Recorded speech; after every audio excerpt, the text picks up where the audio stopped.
Good day! It's me again, Teacher Vicky, and welcome to our English class.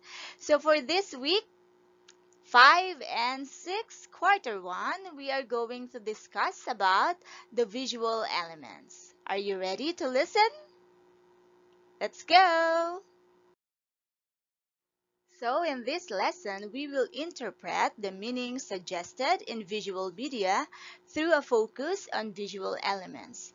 And here are the guide questions. The first one is, how can we interpret the meaning of a visual media?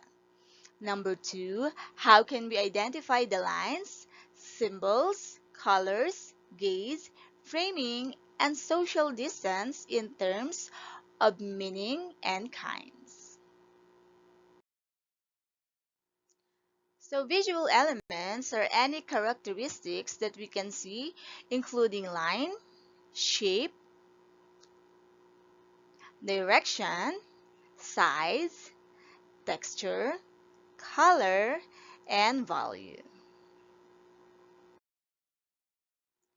So visual media as a source of data or information in the form of visual representation may include abstractions, analogs, rough illustrations, or digital reproductions of objects. It requires the interpretation of the data. It helps readers clarify and comprehend information because they are able to develop their own perception of the content and avoid misinterpretation. And so you are expected to interpret the meaning suggested in visual media through visual elements such as line, symbols, space, color, gaze, framing, and distance, and to infer the purpose of visual media. Alright, so now we are going to discuss the most common visual elements. The first one is line. A line is a set of points extending in both directions. It is used to create shapes, forms, and textures. And lines can vary in direction, length, and width. So they may be horizontal, vertical, diagonal, straight, or curved, and they can also be thick or thin. And we are now going to discuss the 5 types of lines in arts. Okay, so their meaning and examples. So the first one is the vertical line. So as you can see in our example, vertical is from top downward. Okay, so are straight up and down lines that are moving in space without any slant and are perpendicular to horizontal lines. So they suggest height and strength because they extend towards the sky and seem unshakable. Okay, so this is our example of a picture using vertical lines. Okay, so this is an actual photograph that uses vertical lines. So again, when we say vertical, it's from top to bottom. Okay, so that's our example.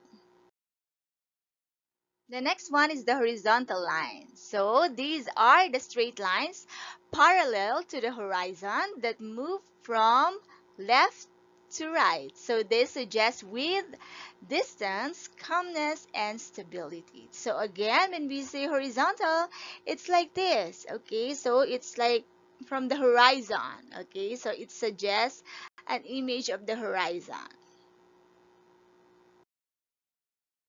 Okay, so what kind of lines can you see in this picture?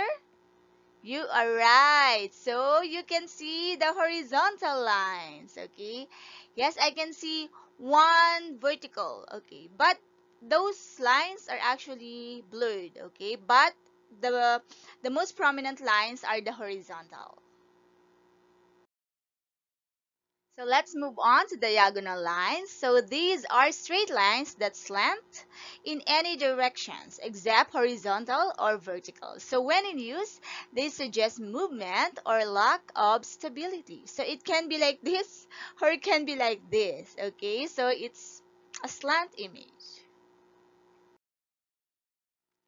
Okay, so as you can see in this picture, we can suggest that these are the diagonal lines. Okay, so it's somewhat slanted. Okay, so if you move to the right or to the left, you can think that these are horizontal or vertical lines. But as you can look at the picture, okay, so the image or the lines that we can see are the diagonal lines. The next is the zigzag line. So these are series of diagonal lines joined at ends, so they can convey action and excitement as well as restlessness and anxiety. Okay, so are you looking now at the picture? Okay, so what lines can you see? Maybe you can say, I can see vertical, I can see horizontal, or I can see diagonal. Okay, so these are the combination of lines, and as we look at the picture itself, we can see the zigzag. Okay, and these are what we call the zigzag lines. And of course, the curved lines. So the curved lines are lines that bend and change direction gradually. They can be simply wavy or spiral, so such lines convey the feelings of comfort and ease, so as well as sensual quality, as they remind us of the human body. Okay, so now what lines can you see in this picture? Yes, you are correct. These are curved lines. Okay, so as we move along to our discussion, we're going to discuss about the tools to get the variations of lines. So the first one is length. Okay, so length in lines can be long, tall, strong, far, or even short. So it is small, cute, or close. Number two is the width. So in line goes from thin, so delicate, slim, lightweight to thick, strength, weight, and power. And number three, so this is the weight. So in lines means the continuous change of width. By varying the weight, one can capture energy, movement, and even suggest when one object is in front of the other. Okay, so I want you to look at those lines for number 2 and number 3 as for the width and the weight. Okay, number 4 is texture. So in lines, it defines how smooth or rough it is. So varying it can simply means changing your working medium. For example, going from marker to charcoal or changing your digital brush. As you can see in the picture, okay, so the lines there, okay, from dark to light. Okay, so it can show the texture of these lines. And for number 5, so this is the style. So this style are the lines refers to continuous dotted, dash, or implied lines. So continuous or implied lines are great for leading the eye of the viewer in the direction you want them to go. And dash or dotted lines are great for patterns, energy, and calling for attention. Okay, so I want you to look at this picture. Are you familiar with this picture? You are right. We use this to show social distancing. And as you can see, we also use how many colors? Yes, that's correct. That's only two. And this is an example of our next visual element. Okay, so aside from lines, so one of the most common visual elements is the space. Okay, so a space is the area covered by the entire artwork. So space can be positive and negative. Alright, so understanding positive and negative space plays an important role in the composite of artwork. So positive space is the area of interest and the subject of the artwork. Okay, so now I want you to look at the picture. Can you say that the black colored portion is the subject, or is it the white portion? Actually, the answer is it depends. Okay, so it depends on what you would like to emphasize. So it can be the lotus flower or it can be the image of the Buddha.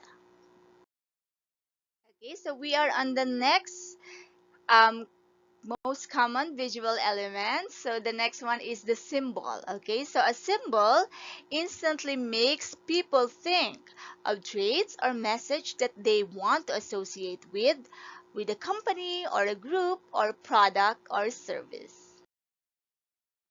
Okay, so I want you to look at the picture even though this is black and white. Are you familiar with this picture?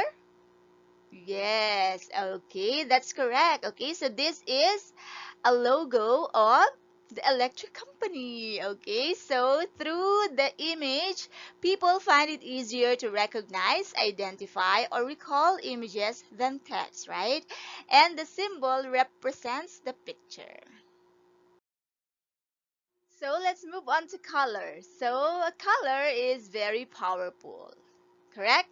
Okay, so looking at the colors can make us feel happy, calm, and excited. Okay, so every color has a psychological effect that a logo designer or photographer can use to his or her advantage.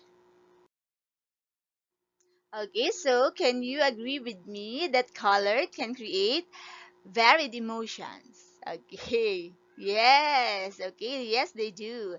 And it is important to choose colors because it best represents the character or identify a company, organization, or the service. Okay, so do you know that the colors have their own meanings? So now let's see what are the colors that we can use when we feel this kind of emotions. Okay, are you ready? Okay, so here are the colors and their meaning. Let's start with red. So red, okay, so it shows warm, angry, adventure, violence, fire, blood, passion, love, and excitement. And for blue, it's cool, calm, peaceful, trust, loyalty, wisdom, confidence, intelligence, faith, truth, and heaven. And as for green, it's life, renewal, nature, growth, harmony, freshness, safety, fertility, money, finances, banking, ambition, greed, and jealousy. Okay, so how about for rainbow? Okay, so rainbow suggests friendly, fun, and youthful. So for black, white, and gray, so it means simplicity and balance. For yellow, it means happiness, optimism, creativity, cowardice, madness. And for orange, it's joy, enthusiasm, fascination, happiness, creativity, determination, attraction, success, encouragement, fall, and harvest. Okay, so I want you to look at the picture. Okay, so what color can you see? Yes, of course, that's green. And what do you think does the photographer or the one who took this photo suggest? Okay, so based on the meaning of green color, yes, can you remember? If your answer is life, renewal, money, fertility, growth, hmm, yes, your answer is correct. Okay, very good. Okay, so we are now at the next visual elements, which is gaze. So what is gaze? Okay, so you are correct. So gaze means to stare. Okay, so it suggests looking fixedly at something. Okay, so to gaze is to look steadily and intently at something, especially at that which excites admiration, curiosity, or interest. To gaze at a scenery or in a scientific experiment.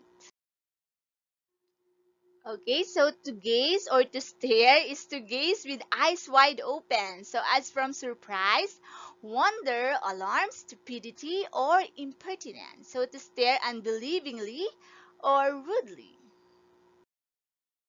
So let's move on now to framing. Okay, so in visual arts and particularly cinematography, framing deals with the proper placement of the subject together with other images. So as you can see in this picture, what do you think is the frame? Hmm. Yes, correct. Those trees became the frame of this picture. Okay, so the center image is the church. I think this is a church, okay? So this is a feature of visual elements to highlight the subject inside a particular frame. So as you can see in this picture, what is the frame? Yes, of course, those I think these are called the barbed wires, okay? Okay, so it became round as it framed the building and also the highway, okay? So that is the subject of this picture. Okay, so let's try to look at the example of framing. Okay, so what do you think is the frame? And what do you think is the subject? Yes, you're right. Okay, so the frame is focused on the person in this picture. So it is the subject of the artwork and not the fence. Okay, even though the fence is the bigger image. So we are now on the last visual element. So the distance or the aesthetic distance. So aesthetic distance is the distance between the realities in a work of art. Okay, so as you can see in the picture, okay, so this is an example of an artwork with that shows aesthetic distance. Okay, so the aesthetic distance does not only refer to literal pictures, okay, but it can be identified in other visual media and even in literary works. So where distance is visualized in the form of text. Okay, so to measure if you really understood our lesson and if you really listen and watch, okay, so let's answer this question. So you are going to identify what is being asked in each item. Are you ready? I know you can do it.